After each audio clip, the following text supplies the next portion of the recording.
So how can you identify a mature designer?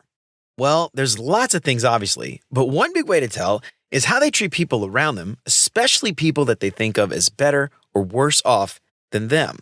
It's called the social comparison bias. So stick around and we'll learn all about it.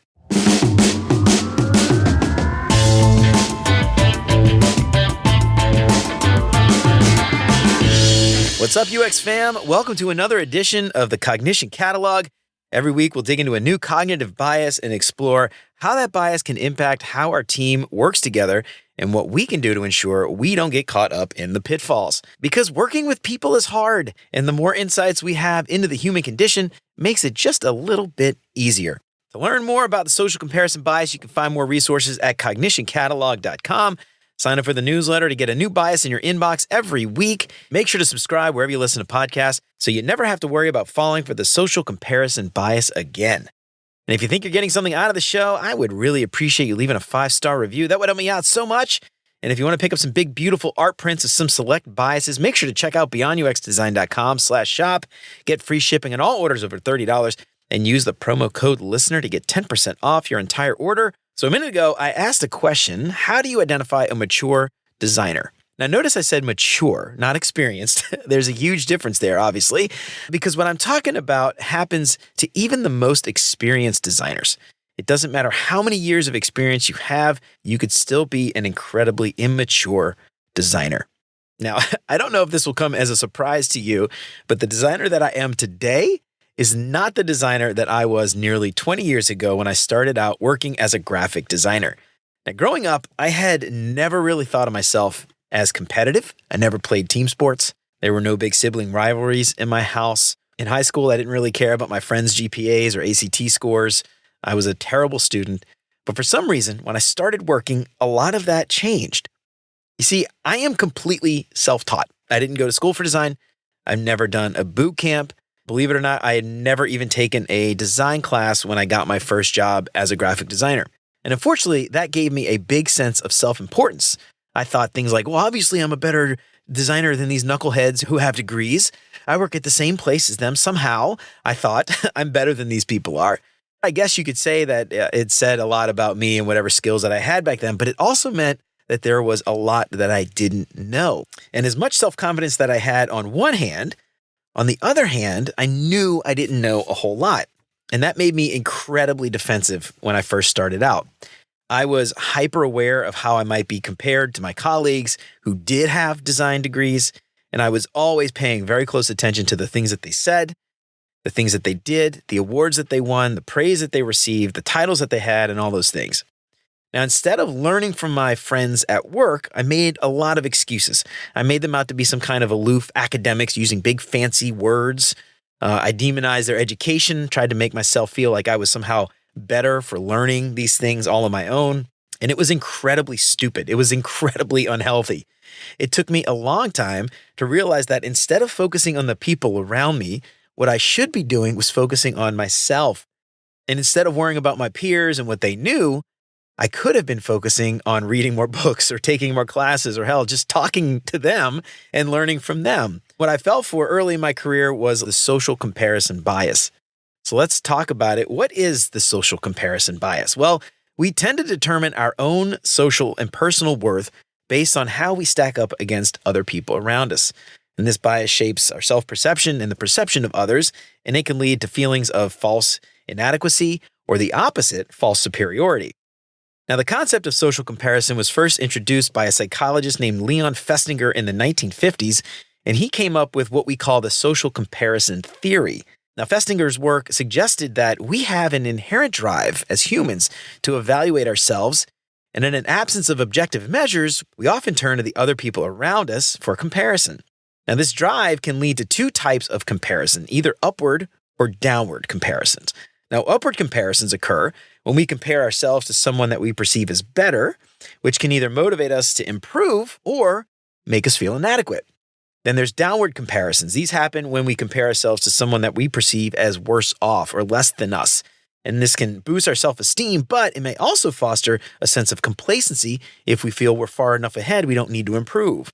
Now, the bias that we're talking about today takes the theory and it says that we tend to use that innate comparison that humans do, and it warps our perception of ourselves and of our peers or the people that we run into every day.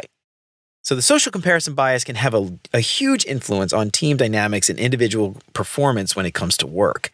And this can create a competitive atmosphere where members resent peers that they perceive to be better than them, or it might lead us to dismiss peers that we perceive to be less competent. So this can lead to strained relationships. It can lead to reduced collaboration. We may hesitate to share ideas or ask for help if we're worried that we might appear less competent than our colleagues. And in the far extreme, it can actually lead us to actively undermine peers that we perceive as competition. We might try to make them mess up in the meeting and things like that. Now, this bias can impact how we receive and interpret feedback as well. So depending on who it is that's giving us the feedback and our perception or our standing relative to theirs, when we receive things like constructive criticism or feedback, we might either undervalue it if we perceive that person as less competent, or we might feel threatened and defensive if we see that person as more accomplished, like they're attacking us because they see themselves as better than us and we perceive them to be a threat. Now, social comparison bias can also impact team cohesion. If we're constantly comparing ourselves to our peers and our colleagues, we might form cliques within the team based on perceived skill levels or success. So maybe the design degree people stick together, or the boot camp people stick together, or the self-taught people might stick together. And ultimately, this can reduce that overall team unity and potentially lead to feelings of isolation or resentment if you're the one left out of the clique. And for me, here's the big one: the rise of professional social networks, LinkedIn. LinkedIn has intensified social comparisons, and it's impacted our perception of our own self-worth. And often these platforms, they provide unprecedented access to information about our colleagues and our peers and their professional achievements and their career trajectories and where they are in their career relative to ours. And this constant exposure and curated highlights, I think it's important to highlight that curated highlights can lead to maybe LinkedIn envy, where we constantly compare our progress to our connections. And since most of the crap that we see on LinkedIn is curated BS, it's only the happy stuff that they want us to see. And of course, it makes us feel completely inadequate. And things like the humble brag, that makes us feel even worse when we see our connections sharing all this success and then receiving public congratulations, lots of comments and likes on a post. We feel pressure to present an equally impressive professional image, and it might stress us out. I know this happens to me all the time. Metrics, like the number of followers and engagement, eventually they become that proxy measure of professional success or influence, and it leads, no doubt, to focus on vanity metrics rather than actual, genuine professional relationship building, which, as we all know and I talk about all the time, is incredibly important. So what can you do about it? Well, here are a few key takeaways that I think you should know. First, beware of links between social comparison and feelings of inadequacy, leading to things like imposter syndrome. Constantly comparing yourself to others can contribute to those feelings of inadequacy and even sometimes depression. Social comparison bias can make you undervalue your own accomplishments and question your own self-worth. Next, use social comparison for positive motivation. Now, while it's often seen as a negative, social comparison can be a powerful motivator when we channel it correctly. So use that upward comparison as inspiration for growth and learning rather than as a source of discouragement. Next, be mindful of competitiveness on your team. Now, while a certain level of competition can be helpful, excessive competitiveness can lead to tensions, reduce collaboration, and hurt feelings. And ultimately, this can result in unhealthy work environments where individuals will prioritize their own personal success over the collective goals or the success of the entire team. Reflect on the influence that social media has on your perception of your own self-worth. Take a step back and look inward. Platforms like LinkedIn will often spotlight those success stories without showing the entire picture, and this is going to skew your perception of your own career. Now, remember that your journey is unique and your progress should be measured against your own personal goals and your own values and not against some mystery external comparison. And most of this is fake and it's exaggerated to begin with. And lastly, if you're a manager, promote collaboration over competition.